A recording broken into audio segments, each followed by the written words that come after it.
Vamos a Josué? Amém ou não? Glória a Deus. E sucedeu que estando, Josué capítulo 5, versículo 13. E sucedeu que estando Josué perto de Jericó, levantou os seus olhos e olhou, e eis que se pôs em pé diante dele um homem que tinha na mão uma espada nua. E chegou-se Josué a ele e disse-lhe: És tu dos nossos ou dos nossos inimigos? E ele respondeu: Não, mas venho agora como príncipe do exército do Senhor. Aleluia. Então Josué se prostrou com seu rosto em terra e o adorou e disse-lhe: Que diz meu senhor ao seu servo? Então disse o príncipe do exército do Senhor a Josué: Descalça os sapatos de teus pés, porque o lugar em que tu estás é santo. E Josué fez assim. E todos os versículos posteriores são versículos em que esse príncipe do exército do Senhor, ele vai comandar a batalha, ele vai comandar a guerra. O comandante aqui, veja, não é Josué. Tá bom? Isso fique bem claro para não haver nenhum besterol pregado aqui por ninguém em outro culto. O comandante não é Josué. O comandante é este príncipe. Aonde está a prova de que o comandante é o príncipe? Leia o capítulo 6. Você vai ver que o comandante está dando ordem para Josué. Faça isso, faz aquilo, obedece a isso. Então, nessa guerra, quem comandou foi esse príncipe dos exércitos do Senhor. Josué, coube a ele apenas cumprir as ordens do príncipe. Isso tem um valor espetacular para as batalhas que nós lutamos na nossa vida. Porque o padrão de Deus é um só o tempo todo. Qual é o padrão dele? Ele está no comando das nossas lutas. Ele toma a frente das nossas batalhas. Ele toma a frente das nossas guerras. Por que nós oramos? Para invocar a presença dele nas nossas lutas. Para que ele manifeste a sua glória nas nossas lutas. Manifeste o seu poder nas nossas lutas. Manifeste a sua unção nas nossas pelejas.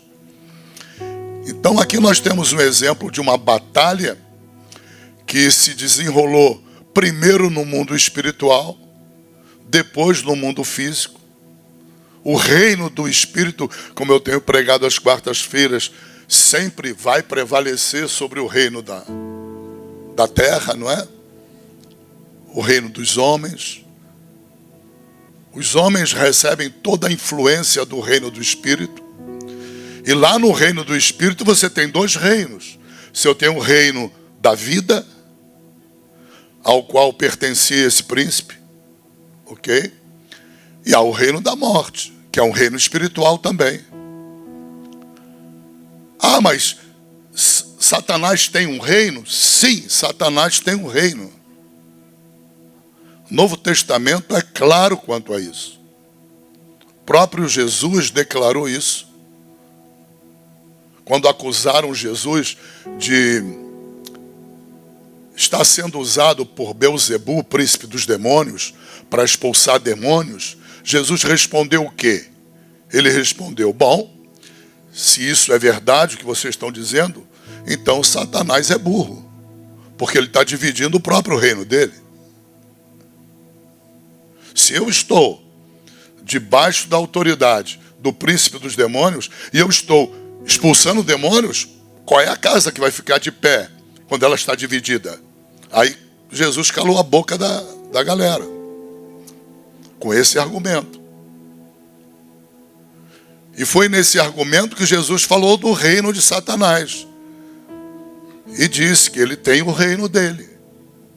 E o reino dele estaria dividido. E logo depois ele vai falar do reino de Deus também. Então, é fato consumado na Bíblia. Não tem que ficar preocupado nem ficar em dúvida quanto a isso. Há dois reinos espirituais que se degladeiam. Inimigos um do outro.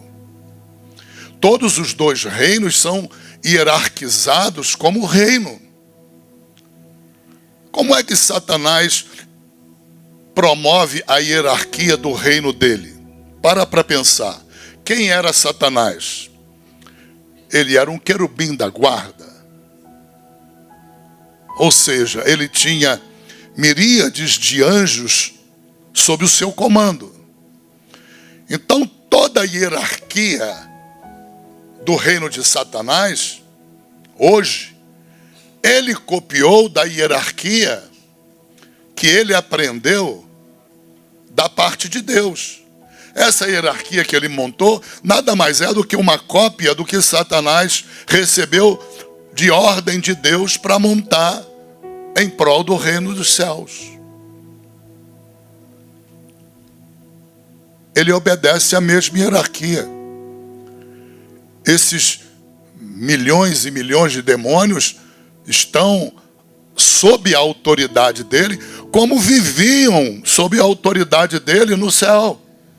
E se rebelaram também contra Deus. Eles faziam parte de um mesmo reino, do reino dos céus. E quando houve a rebelião, que explodiu a rebelião, onde Satanás subiu ao coração dele o desejo de ser igual a Deus e de destronar Deus, achando-se igual a Deus, houve uma guerra. Por isso é que Jesus Cristo aparece aqui. Quem está aparecendo aqui é Cristo. Isto é uma cristofania ou teofania. Uma aparição encoberta de Deus aqui na pessoa de Jesus Cristo. Isso aqui era muito comum no Velho Testamento, muito comum. Você vai abrir capítulo 15, capítulo 18 e outros capítulos de Gênesis, você vai ver Deus aparecendo toda hora para Abraão. E ele aparecia na figura de um homem. E dois anjos ao lado dele na figura de um homem também. E Abraão conseguia, por causa da intimidade dele com Deus, conseguia discernir entre os três qual era Deus e quem era anjo. O texto mostra que Abraão conseguia discernir, fruto da intimidade que ele tinha com o Pai. Por isso Deus chamava Abraão de meu amigo. Através de que Abraão conquistou a amizade de Deus? Através da fé dele, na palavra de Deus. Quando Deus falou, mata o teu filho, ele partiu para matar o filho. Ele não questionou com Deus. O autor de Hebreus é que vem explicar dizendo que ele partiu para matar o filho acreditando que Deus era poderoso para ressuscitar o filho depois de morto. Olha que nível de fé. Mas ele partiu para matar. Ele partiu para obedecer. Ele não questionou. E era o único filho dele ali. Aleluia. Deus não pediu a vida do outro. Deus pediu a vida de Isaac.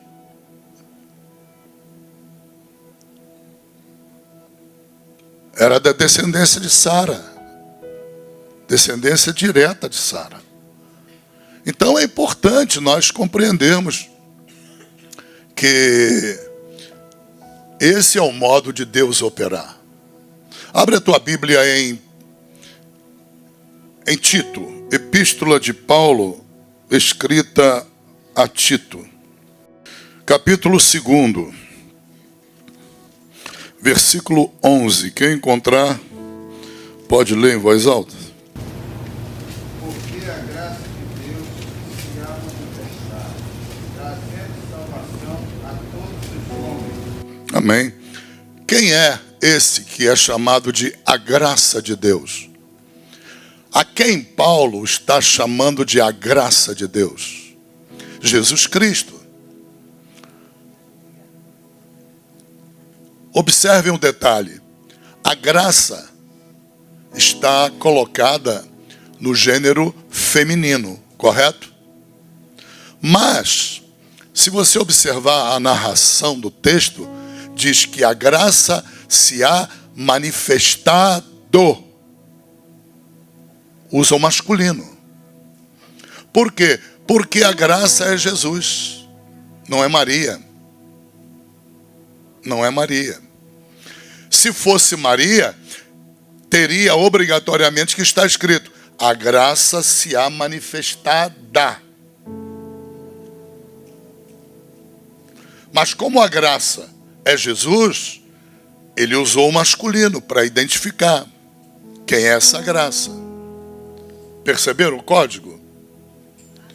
Tem que tomar muito cuidado com as expressões que o catolicismo usa. Outro dia eu estava escutando num canal de TV o Papa lá na Itália falando, e ele declarando que ele estava convicto, depois de militante do Evangelho de Cristo durante mais de 50 anos na Terra, ele estava convicto que todos os seres humanos eram filhos de Deus. Eu pergunto a você, isso é bíblico? Não. Por que não é bíblico? Porque Deus nunca disse uma asneira dessa. Nunca saiu da boca de nenhum apóstolo, nunca saiu da boca de Jesus essa asneira. Nunca foi escrito pelo Espírito Santo na Bíblia, não há nenhum versículo, não há nenhum texto que diga que todos os homens são filhos de Deus. Só a mente pecaminosa daquele sujeito lá, que se diz Papa. A Bíblia diz em João o contrário. Diz que a todos quantos receberam Cristo Jesus, Deus deu-lhes o poder de se tornarem filhos de Deus. Mas o sujeito é mentiroso, ele prega a mentira.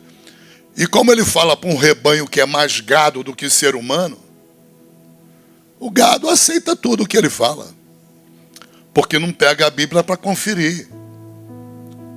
Não pega a Bíblia para conferir. As pessoas são muito neófitas. O que é uma pessoa neófita? É uma pessoa que não cresce, é uma pessoa criança. As pessoas não querem crescimento. Ontem eu entrei no canal das mulheres e vi lá uma imagem, uma figurinha. Eu falei, olha, quem botou isso aqui acorda. Nós não somos igreja católica. Como é que botar a figurinha da cara de Jesus Cristo católico aqui? Aí a pessoa na mesma hora apagou. Pessoa que está na igreja há 30 anos, como é que pode um negócio desse? Como é que pode isso? Não cresce, permanece criança a vida inteira, não evolui, não tem crescimento espiritual na palavra, não consegue discernir. Falei, essa imagem aí, isso é pecado. A Bíblia diz, não farás para ti imagem alguma do que há no céu, na terra, debaixo da terra. Ou seja, nenhuma imagem que se preste culto a ela, que se adore. A pessoa não tem discernimento, vai lá no site católico, põe uma figurinha e joga no canal da igreja. Aí depois eu que sou grosso. Não pode fazer isso. Outro dia eu peguei uma crente aqui de 40 anos de igreja, botando Nossa Senhora da Conceição lá no Facebook. Eu falei, ô bonitona, que história é essa? Como é que fica isso aí? Tu pertence a qual igreja católica? A pessoa não tem noção de nada, nada. Vem para a igreja, entra por um ouvido, sai pelo outro, tem noção de nada, não raciocina nada, não discerne nada. Uau! Isso é muito sério. É bem sério. Então, a graça aqui é Jesus Cristo. E Paulo revelou para Tito, olha Tito, a graça se manifestou. Se ela se manifestou, é porque no Velho Testamento ela estava encoberta, porque não era tempo dela se manifestar. Então, é por isso que Jesus não se apresenta, eu sou Jesus. Jesus ganhou esse nome no nascimento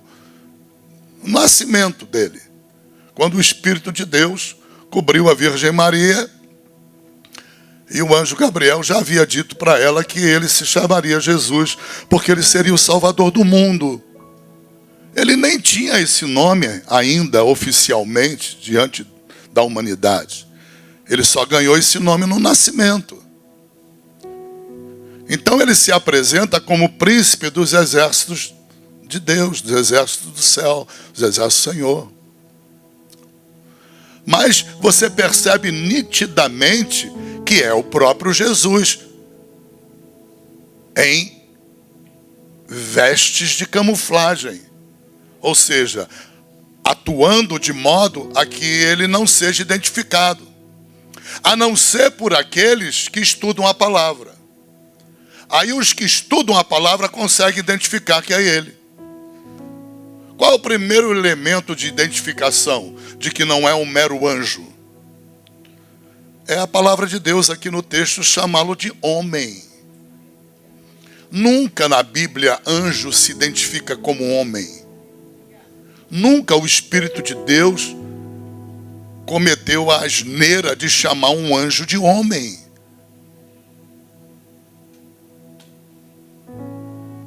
Estão entendendo? Não existe essa possibilidade.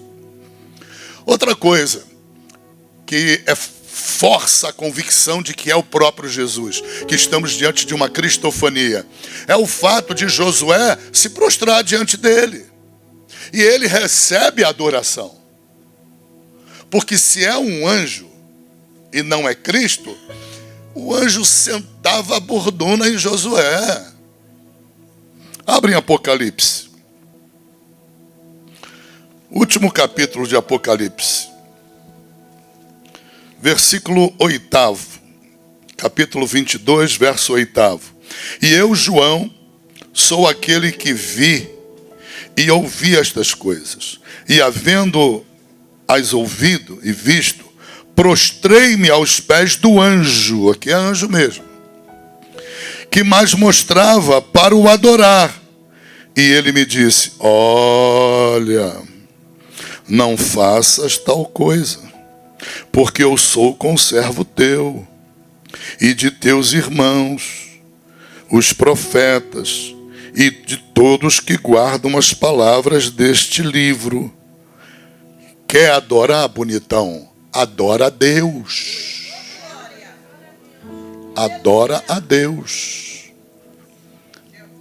Essa história, essa conversa fiada que os padres ensinam aos católicos, quando falar com os crentes, não diga que você adora as imagens, diz que você venera. Idiotice isso. Porque o fato de dobrar o joelho é adoração. O fato de se dirigir a uma imagem pedindo numa oração é adoração. Não importa que o Papa chame de veneração. Crie qualquer outra palavra. Deus chama pelo nome correto. É adoração. Você está entendendo? Muita gente não está entendendo. É isso que dá tristeza. Então, veja. Outro detalhe que prova de que é o próprio Cristo é o fato de Jesus chegar para Josué e dizer para ele, tira a sandália dos teus pés, porque a terra que tu está pisando é terra santa. Uau! Vamos mergulhar nessa praia, vamos? Vamos para podermos crescer em entendimento da palavra de Deus. O que é que torna uma terra santa? É o nome dela? Não. Por exemplo, o sumo sacerdote, todos os sumos sacerdotes das tribos de Israel, em todos os tempos, seja no período do tabernáculo, seja no período do templo de Salomão, ou outro templo qualquer, em todos os tempos, o sumo sacerdote, ele se vestia com vestes solenes, né? Vestes de largos filactérios, enfeites para todo lado, vestes cobertas de ouro, pedras preciosas, pérolas. Mas Deus não aceitava o sacerdote ministrar a Deus com os pés com sandálias. Eles eram obrigados a ministrarem descalços. Por quê? Primeiro porque o fato do ser humano pisar com o seu pé em terra, esse ato é um ato de propriedade. É um ato de posse. Abram no capítulo 11 de Deuteronômio. Aleluia. Deuteronômio capítulo 11, versículo 24. Todo lugar, isso, perfeito. Todo lugar que pisar a planta do vosso pé será vosso.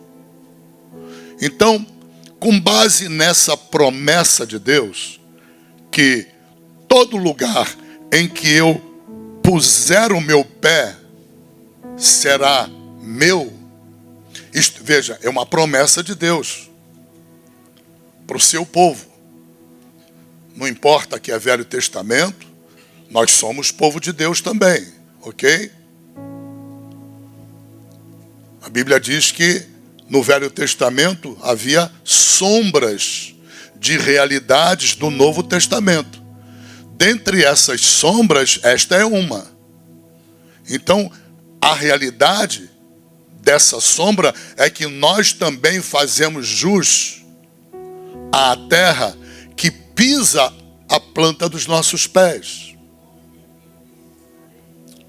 Ou seja, temos direito a essa promessa. Então, é muito comum, era muito comum no Velho Testamento, e até hoje é muito comum, alguém que vá tomar posse de alguma terra, ele entre na terra, ele pise com os seus pés naquela terra. Essa formalidade, ela é bem antiga. E mais ainda, em alguns casos, se requeria que a pessoa pisasse com os pés descalços, sem calçados. Existe uma tradição judaica, a tradição dentro do judaísmo não está na Bíblia, é uma tradição judaica, que afirma que todos os judeus, ao atravessarem o Jordão, antes da guerra de Jericó, todos tiraram suas sandálias dos pés. Porque quando eles pisavam com os seus pés naquela Canaã da promessa de Deus, aquele pisar com os pés nus simbolizava num ato profético de fé, de que eles estavam tomando posse da terra prometida. Isso é tradição judaica, ok? Mas você encontra alguns elementos bíblicos. Abram lá em Ruth, depois de Juízes. Você veja, por exemplo, Boaz. Boaz, quando ele vai remir a Ruth, ele pratica essa solenidade. Isso está no capítulo 4 de Ruth, versículos 7 e 8. Havia, pois, já de muito tempo este costume em Israel, quanto à remissão e contrato. Para confirmar todo o negócio, o homem descalçava o sapato e o dava ao seu próximo. E isto era por testemunho de Israel. Disse, pois, o remidor a Boaz: toma para ti. E ele descalçou o sapato. Estão entendendo? Então esse descalçar do sapato, que você encontra hoje muita gente, né? Pastor Jaciara tem esse hábito também. Pastor Jorge do Portão de Ferro também, aqui muitas vezes tirou os sapatos durante a vigília para ficar descalço. Né? Isso vem lá do Velho Testamento. Vem embora. Ok? Porque os pés, eles, ao tocarem na terra, eles vão absorver os elementos da terra. É muito saudável o costume, saudável para o corpo, para as emoções, para o psicológico, a pessoa não passar pelo menos um dia sem pisar no chão, na terra. Se você tem a oportunidade de ir na praia, pise na areia da praia. Porque o teu pé é terra. O teu corpo é terra. Todos os minerais, nutrientes que existem na terra, gases, tudo existe no teu corpo. Há uma identificação absoluta entre você, quanto ao teu corpo, e a terra. É um bom conselho. Pena que os médicos não dão esse conselho para os pacientes, mas é um bom conselho que as pessoas pisem na terra todos os dias. Não é superstição. Não é superstição. É porque o teu corpo veio da terra. E há um nível de conexão entre o teu corpo e a terra. E esse nível de conexão, ele não foi estudado pela ciência. Até que ponto há benefícios saudáveis para o contato físico dos pés com a terra. Bom, isso é tão verdadeiro que Deus usa isso no mundo espiritual. Lembram que eu já ensinei aqui? Todas as realidades do que vocês veem no mundo material, pode ter certeza que tem um paralelo no mundo espiritual.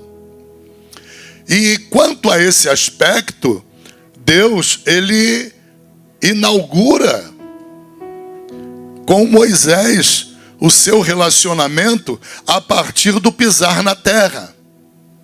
Tira a sandália dos teus pés, capítulo 3 de Êxodo. Deus brada de dentro da sarça ardente e fala com Moisés: descalça os teus pés. E aí Deus diz o porquê: porque a terra que tu está pisando, ela é santa. Moisés não sabia que aquilo era uma terra santa. E não tinha como saber, porque ele só poderia saber por divina revelação. Sem uma revelação, ele não teria como saber. Porque a terra da promessa, a terra santa, seria Canaã. Ele nem entrou em Canaã. Ele estava no deserto. Então você obrigatoriamente tem que chegar à conclusão que o que torna uma terra santa é a presença da divindade na terra. Entendem a expressão hebraica Shekinah? Shekinah fala do espalhar da presença de Deus. A Shekinah em forma de nuvem, a Shekinah em forma de fogo, a Shekinah em forma de unção, santidade. Quando Deus diz, tira a sandália dos teus pés, porque a terra que tu pisas é santa, o que tornou a terra santa? A presença de Deus ali. A presença de Deus espalhou a santidade no entorno. Não se tem noção de que entorno, mas no entorno, pelo menos que abraçava o lugar onde Moisés estava. E o que Deus queria que Moisés experimentasse? Deus queria que ele, tirando as sandálias funcionavam como um bloqueio, impedindo o contato dele com a terra. Correto? No momento que ele tira a sandália, o pé fica descalço. E ele põe o pé sobre a terra está impregnada da glória de Deus, da presença de Deus. Então ele vai absorver não só os elementos da terra, mas ele vai absorver os elementos da glória de Deus. Ele vai se tornar um homem sujeito à glória de Deus, vulnerável à glória de Deus. Ele vai capturar os elementos daquela glória, da presença de Deus.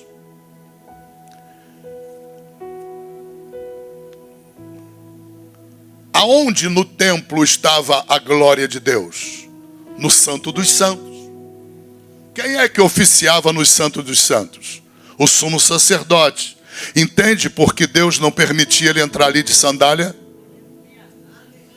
Estão compreendendo? Para que através do toque dos pés dele, quando ele entrasse no Santo dos Santos, ele absorvesse a santidade de Deus. O que é que diz a palavra de Deus em Hebreus sobre santidade? Segui a paz com todos e a santificação, sem a qual ninguém verá a Deus. Então, Deus criou uma maneira física no Velho Testamento, haja vista que Moisés não tinha como nós, igreja, o Espírito de Deus. O Espírito Santo não habitava nele.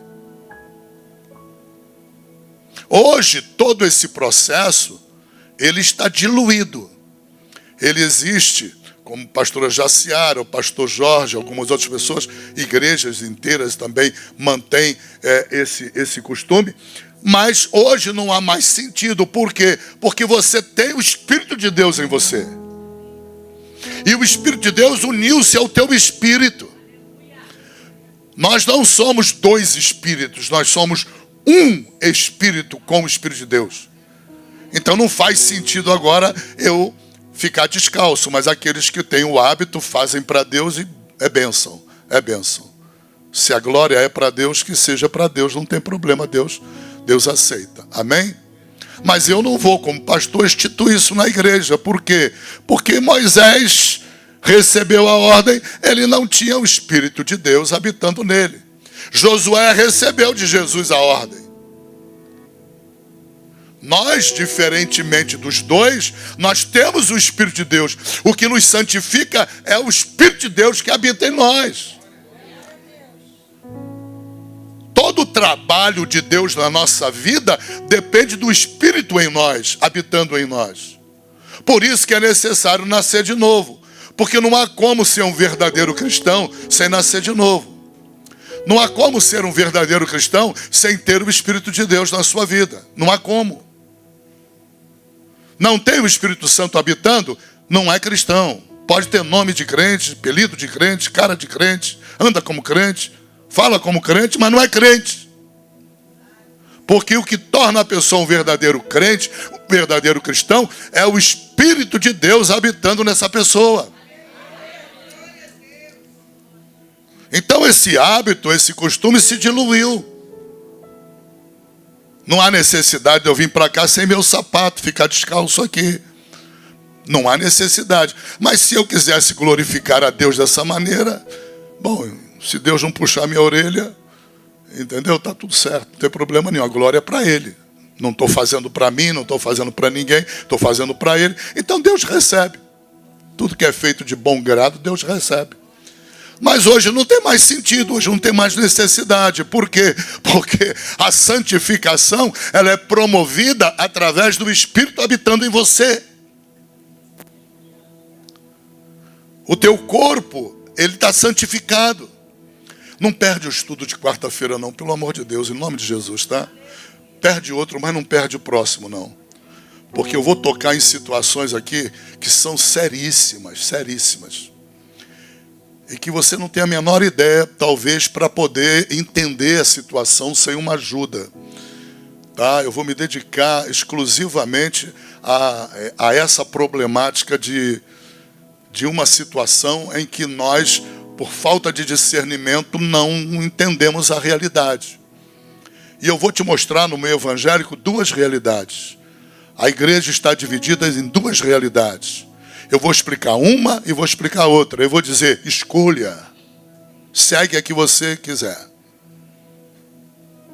Deu para entender? Agora, se você não vier, não tem como você nem escolher. De repente, você vai viver dentro de uma realidade não conhecendo a outra. E por não conhecer a outra, de repente, não teve a opção de se posicionar. Então, eu vou te dar a oportunidade de você se posicionar. Entendeu? Se posicionar com toda a liberdade do mundo, você vai ter essa oportunidade. Mas depende de estar presente aqui para olhar olho no olho comigo e entender a situação. Não é uma situação muito simples. Não é. Não é. Mas eu, com certeza, quando tu sair daqui, tu é uma outra pessoa. Um outro entendimento, um outro conhecimento das coisas de Deus. Porque o crescimento é contínuo, é contínuo.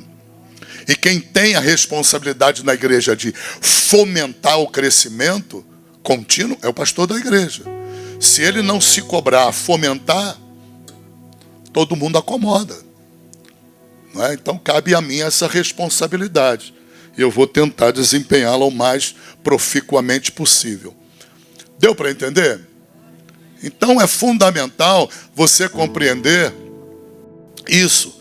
Quem chegou para Josué e deu essa ordem foi o próprio Jesus Cristo. Por que não é um anjo comum? Porque aceitou a adoração. Se fosse um anjo comum, repreendia ele e mandava pôr-se de pé e adorar a Deus. Então estamos diante de uma cristofania. Uma aparição não revelada do próprio Jesus Cristo. É muito importante você entender que o Messias, profetizado no Velho Testamento, ele vinha como uma missão de ser o capitão do povo, o comandante do povo. Por isso que ele diz ali, eu sou o príncipe do exército de Deus. Deus tem muitos exércitos, um deles é a igreja. E o príncipe, o comandante, é o Messias, é o próprio Jesus. Já era a atribuição do Messias no Velho Testamento comandar o povo, liderar o povo. Ele é o chamado capitão do povo, comandante do povo. E ele desceu aqui para liderar o povo. Não era Josué o líder. Josué ia se colocar numa atitude de humildade na presença dele. Josué tinha a incumbência de obedecê-lo, não de comandar nada. Essa guerra de Jericó não foi comandada por Josué. Não pregue isso no púlpito, que é mentira. Quem comandou foi Cristo. Observa o capítulo 6, você vai ver que ele dá as ordens para tudo. Ele define toda a estratégia. E toda a estratégia é puramente espiritual. Havia homens armados? Havia. Até os homens armados, ele disse, olha, uma parte vai à frente, outra parte vai nos fundos, guarnece as costas, guarnece a frente para atacar. Mas a parte que vai decidir a guerra não são os homens armados. A parte vai ser a espiritual. Qual é a espiritual? Rodeia por 6 dias as muralhas. Quem é que ganha uma guerra porque está rodeando alguma muralha? Ninguém. Rodeia por 6 dias. Quando chegar no 7º dia, dá 7 voltas na muralha. Quem é que ganha uma guerra? Quem é que vence um exército contrário? Rodando em torno das muralhas. Ninguém. Por isso que Paulo diz que hoje nós conhecemos em parte. Nós não temos discernimento completo das coisas espirituais. Mas ali, o que fez prevalecer foram as medidas que Jesus Cristo mandou Josué dar ordem ao povo para obedecer. Toca a buzina. Mas não grita agora não, só grita quando eu mandar. Jesus estava no controle de tudo. Josué, quando ele se prostra diante de Jesus, ele se prostra em humildade, dizendo para Jesus, parei, eu comandei até agora, a partir de agora eu entendi, o Senhor veio para assumir o comando, então eu vou obedecer às suas ordens. Eu vou direcionar o povo às suas ordens. Isso fala muito da maneira com que Deus lida nas guerras da nossa vida, nas batalhas da nossa vida. Nós precisamos estar prostrados diante de Deus no meio de uma batalha, prontos a sermos obedientes à voz de comando dele, que irá nos conduzir na batalha. Ele irá nos capacitar nessa batalha, nessa guerra. Qualquer que seja a guerra que você esteja passando, entenda. Ponha Deus à tua frente.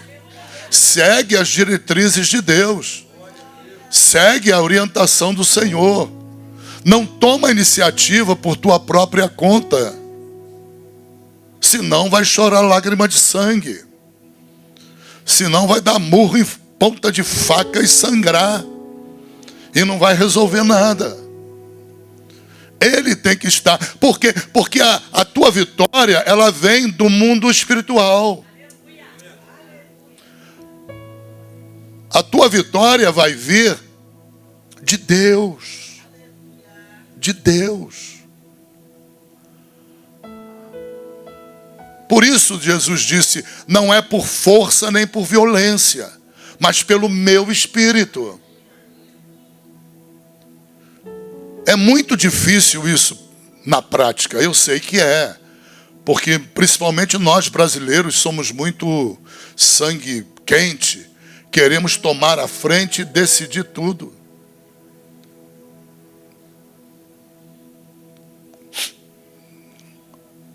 Pessoas sanguíneas, pessoas coléricas.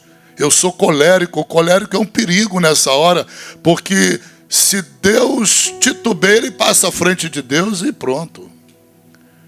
Esse é um problema sério que eu carrego na minha vida.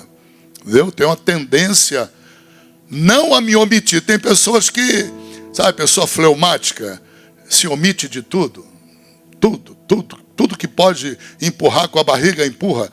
O colérico é o oposto.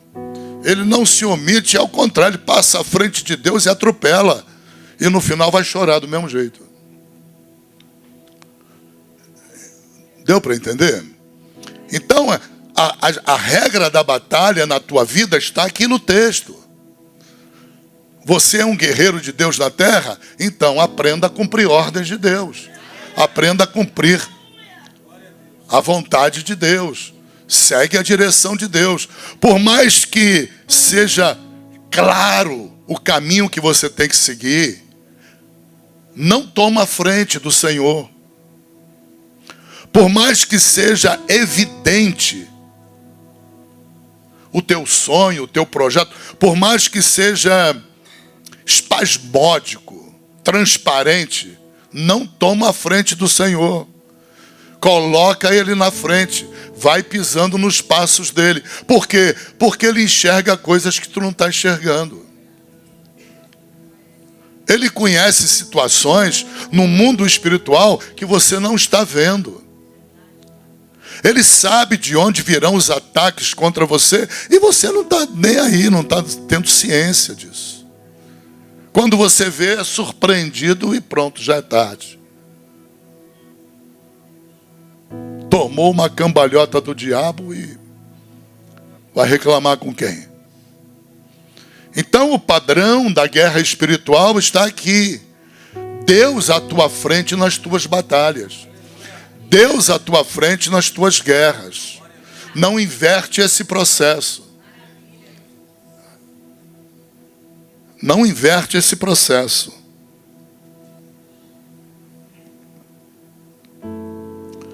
A você cabe apenas a obediência. A obediência. A obediência. Aleluia. A Bíblia é muito clara. Abro lá no Salmo.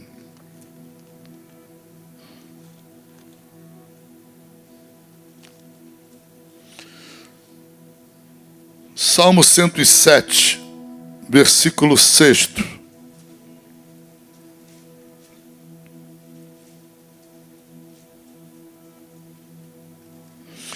Diz a palavra de Deus sobre uma promessa de Deus.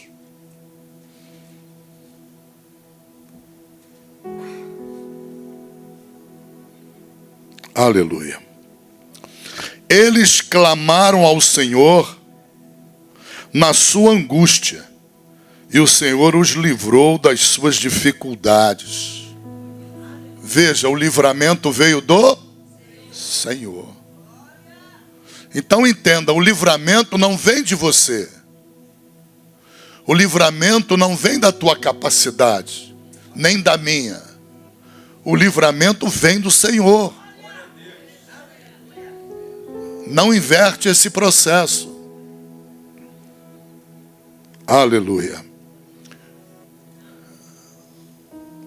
Então nós precisamos entender que hoje nós não absorvemos mais, com os nossos pés a presença de Deus na nossa vida. Por quê? Porque hoje nós temos o Espírito de Deus em nós. Ele habita em nós. E Ele vai nos guiar a partir dessa habitação. Ele vai nos dirigir a partir dessa habitação. Aleluia. Louvado seja o nome do Senhor Jesus. Josué se prostrou reconhecendo a sua dependência. A dependência total.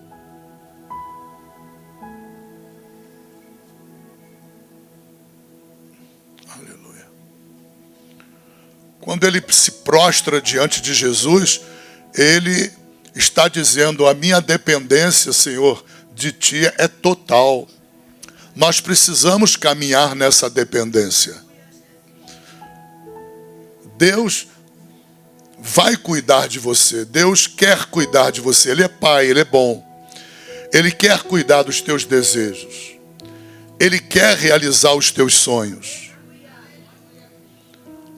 O que pode nos prejudicar nesta hora? Nós tomarmos a frente de Deus. Nós buscarmos o livramento daquilo que nos aflige por nossa própria conta. E não colocamos Deus à nossa frente. Não nos colocamos em atitude de humilhação na presença de Deus. Aleluia. Louvado seja o nome do Senhor. Deus cuida de mim. É Ele quem cuida de você. É ele quem estava cuidando de Josué. Ele desceu do céu para tomar aquela guerra em suas mãos. Deus está falando contigo nesta manhã. Eu desço do céu, se for necessário, para tomar as tuas guerras nas minhas mãos. Basta você crer. Basta você crer. Se creres, verás a minha glória. Aleluia. Se necessário for, eu desço do céu, entro na tua casa e tomo a tua casa em minhas mãos. Se necessário for, eu tomo teus sonhos em minhas mãos. Se necessário for, eu tomo todos os teus inimigos, jogo eles por terra, por tua causa. E a razão é uma só: o amor que ele tem por você. Você é filha, você é filho. Estanca as tuas lágrimas. Estanca as lágrimas dos teus olhos, qualquer que seja a tua dor, qualquer que seja o teu sofrimento, a tua frustração, estanca, estanca. Começa a glorificar a Deus, adorar a Deus. Não se adora a Deus só de boca. Não se adora a Deus só louvando, cantando. Não se adora a Deus só pregando, trabalhando para Ele. Qual é a adoração que Jesus estava interessado em Josué? A obediência. Porque a ele caberia obedecer a cada palavra que Jesus desse ordem. Então a adoração, a obediência, é uma das formas de adoração. E ela é uma forma tão importante que ela anula o nosso louvor. Se Deus nos encontrar louvando, com hinos maravilhosos a Ele, e não sermos obedientes a Ele, a desobediência anula a adoração do louvor. Isso vale para mim que sou pregador do Evangelho. De nada adianta eu pregar uma linda mensagem, me debruçar, preparar um estudo maravilhoso para alimentar vocês. De nada vai adiantar se depois eu me torno desobediente à palavra de Deus. Ou seja, há formas de adoração que ultrapassam os limites dos nossos cânticos, do que sai da nossa boca. Na hora de Deus pesar na sua balança o que tem mais valor, para Ele tem mais valor a nossa obediência do que as músicas que nós cantamos, do que as pregações que nós pregamos. É o que aconteceu com Josué. A obediência dele naquela guerra era a condição sine qua non, ou seja, uma condição indispensável para ele ter vitória. Em qualquer batalha na tua vida, seja na área sentimental, seja na área profissional, qualquer uma área, é uma batalha? Bom, então você tem que entrar pelo caminho da obediência. Busca a intimidade com Deus, entra pelo caminho da obediência, glorificando a Deus em obediência a Ele, obedecendo a todo o direcionamento dele. Porque nas nossas batalhas, Ele é o líder. Nas nossas lutas, Ele é que tem que estar no controle. Nós temos que pegar a direção, o controle do carro da nossa vida e colocar nas mãos dele. Isso é fundamental. Porque nós não enxergamos a não ser aonde a nossa visão alcança. E a nossa visão é muito fraca, muito débil. Ele enxerga coisas que nós não enxergamos.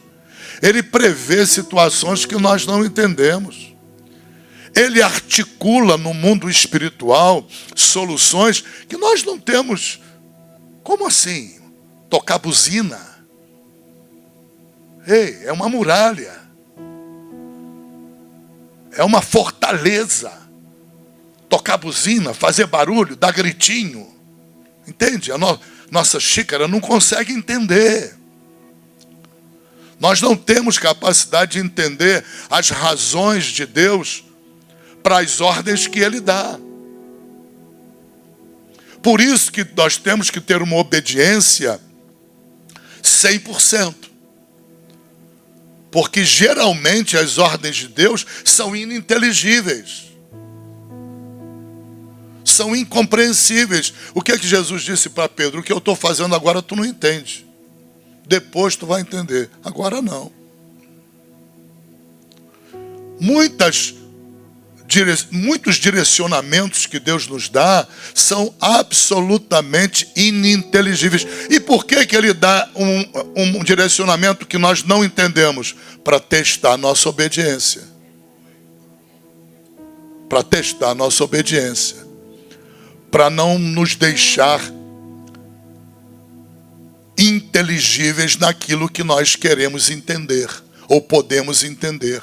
Ou seja, as soluções que Deus tem para as nossas lutas ultrapassam em número de milhares de opções que Ele possa ter para resolver o nosso problema. Quando nós acharmos que não há mais solução para o nosso problema, creia, há 4 milhões de opções para Deus. Para nós é que não há solução. Para nós é que a coisa parece estreita.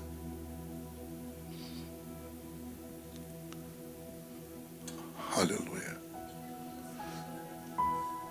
O número de opções de Deus é incomensurável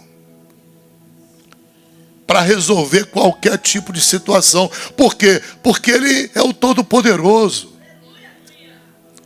Basta uma palavra dele e pronto, e tudo acontece. Operando Deus, quem pode impedir?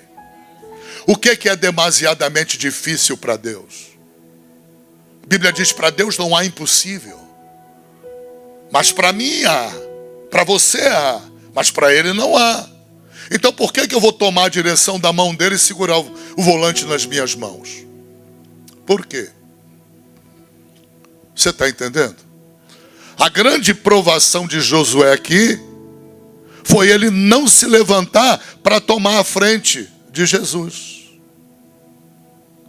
E ele não se levantou. Ele se prostrou em adoração, declarando, o que tu falar eu cumpro.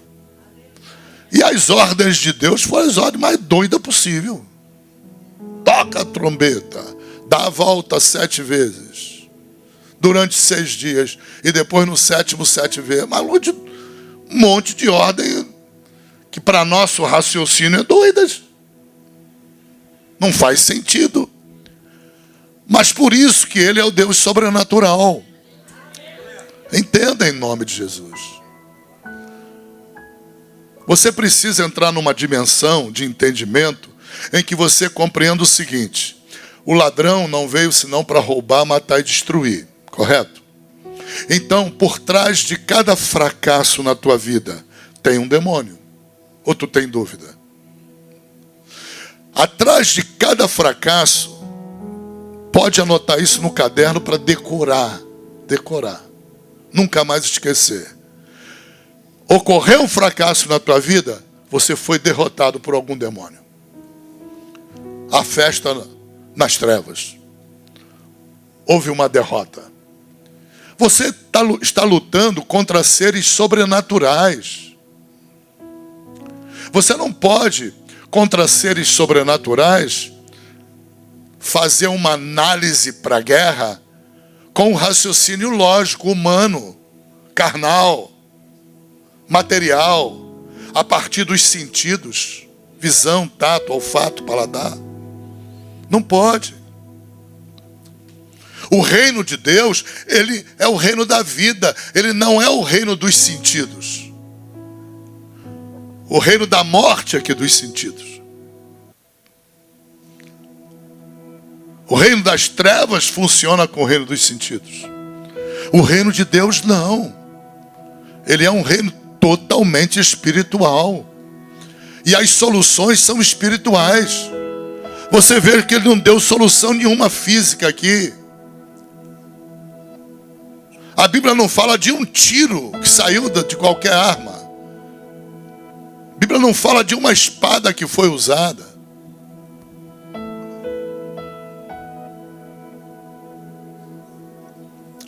É possível que muitos tenham sido mortos por espada? Claro que é. É o normal de uma guerra no mundo humano. Mas a Bíblia não gasta nem tempo para conversar esse tipo de assunto. Porque todas as ordens que Jesus dá são ordens que vão obedecer direcionamentos do Pai. Direcionamentos de Deus. E esses direcionamentos não são inteligíveis por nós. Então, se Deus te der um direcionamento que você não alcance, obedeça. Mesmo sem entender, obedeça. Por quê? Porque ele está funcionando através de princípios espirituais. O milagre que Deus vai trazer para a tua vida vai obedecer a princípios espirituais, não físicos, não materiais. Do ponto de vista físico, quando você tiver posse do milagre, você vai falar, mas como é que pode? Como é que pode? Como é que aconteceu isso?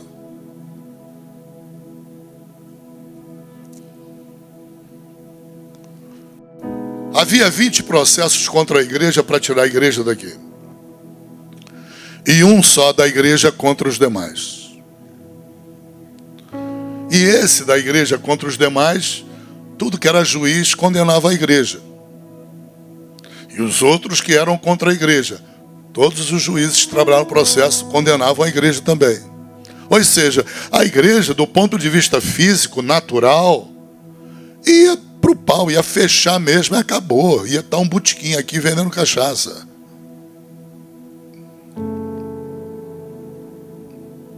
E aí? E aí chegou a hora de Deus entrar em ação. E quando Deus entrou em ação, ele entrou com o sobrenatural dele. E quando ele operou o sobrenatural, uma decisão de um tribunal, num único processo, cancelou todas as outras 19. Do ponto de vista físico, natural, não havia como isso acontecer. E aconteceu. E aconteceu de uma maneira tal que eu não posso nem dizer. São segredos que tem que morrer comigo. Nem dizer eu posso. Mas Deus operou de uma forma tão sobrenatural que não havia solução. No mundo jurídico não tinha solução. No mundo humano não tinha solução. No mundo dos sentidos não tinha solução. Não havia nada, nenhum sinal de que a igreja ia ser salva. E ela foi salva. E os inimigos da igreja derrotados. E o pior deles com câncer em fase terminal. Pedindo pelo amor de Deus. Você está entendendo? Porque os princípios aqui são todos espirituais. As soluções são espirituais. Não pensa você que um problema de natureza familiar, um problema de natureza profissional, no mundo dos sentidos, ele vai vir com uma solução do mundo dos sentidos dada por Deus. Não, a solução vem fruto do poder sobrenatural. Para servir de testemunho na tua vida. Para que você possa dar testemunho. Completamente sobrenatural. Imprevisível. Surpreendente. Você vai dormir derrotado, deprimido, à base, de repente, até de remédio calmante. E quando acorda de manhã, tem uma notícia que você nunca mais vai tomar remédio. E a notícia vem de uma maneira em que você vê que tudo operou-se no mundo espiritual. Você está entendendo? Isso não é à toa. Eu acho lindo da parte de Deus, Deus permitir que o próprio Jesus Cristo se apresente como um príncipe de guerra. Ele se apresenta com a espada desembainhada, nua, pronta para a batalha. Tudo que ele quer é que o pastor ali, chamado Josué, o obedeça. Siga as ordens dele. Não havia nenhum espaço para Josué agir com a cabeça dele. Não havia nenhum espaço para Josué agir por decisão própria. Esquece, não há espaço na tua batalha para você agir por decisão própria. O único que pode estragar o desfecho final da tua vitória é você. Se você se distanciar dos direcionamentos de Deus, você vai pôr em tragédia o teu sonho. Porque a tua mente muitas vezes está racionalizando. E não pode racionalizar. Não tem como racionalizar. O teu pai é sobrenatural. Os teus inimigos são sobrenaturais. Deus, que é sobrenatural, Ele não vai enfrentar os teus inimigos sobrenaturais com meios naturais. Ele enfrenta no sobrenatural. Ele derrota no sobrenatural. Veja que tudo isso aqui foi um arranjo sobrenatural. Não há como decodificar nenhuma influência aqui de nenhuma ordem que Jesus tenha dada no mundo dos sentidos. Não funciona. Não tem valor algum. Mas quando joga para o mundo sobrenatural, a muralha caiu. Como é que a muralha caiu? Eu não sei. Eu sei que ela caiu. Pelo poder de quê? Da buzina.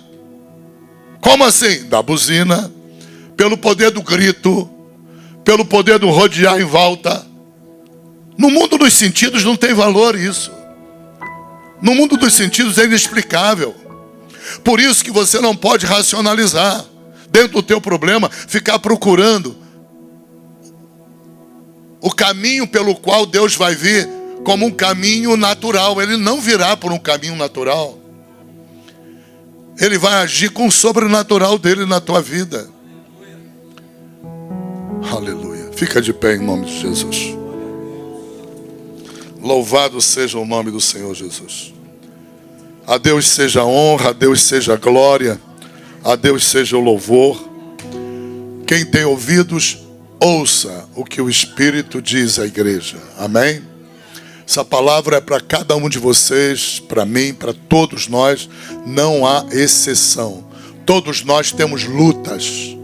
Todos nós, Deus é nosso Pai, nos quer vitoriosos. Que nós possamos ser vitoriosos nessas lutas. Saiba que o mesmo Deus que operou nessa guerra, Ele vai operar na tua batalha. Ele vai cuidar de você. Deus está cuidando de você até mesmo quando você dorme. Deus cuida de você até mesmo na tua solidão. Ele cuida de você. Ele está cuidando de você. Amém? Pai, te damos graças em nome de Jesus Cristo por tua bendita palavra, Pai. Toma a frente das guerras de teus filhos, Pai. Toma a frente das batalhas, Pai, que teus filhos têm pela frente deles, Pai. Em um nome de Jesus Cristo. Os inimigos de teus filhos são sobrenaturais, Pai. São seres poderosíssimos, Senhor. Sanguinários, que matam, destroem, roubam. Oh, meu Deus, em nome de Jesus. Tira a nossa autoconfiança, Senhor. Nos ajude a recordar que Tu dissestes aqui na terra: sem mim nada podes fazer. Deus, nos capacita a entregar em Tuas mãos o controle de tudo na nossa vida. Nos capacita a entregar em Tuas mãos, Pai, o controle dos nossos sonhos, controle dos nossos projetos profissionais, espirituais, nosso chamado, tudo, Senhor. tudo em nossas vidas esteja debaixo do teu domínio, esteja debaixo do teu controle, Pai. Não permita que nós venhamos a racionalizar, Pai. Não permita que nós venhamos a ser dominados pelo reino dos sentidos, Pai.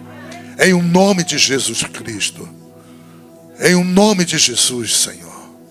Louvado seja o nome de Jesus Cristo, Pai. Aleluia. Quem mostrou para Jesus que ele podia falar com aquela árvore? Quem mostrou para Jesus que ele podia falar com o vento?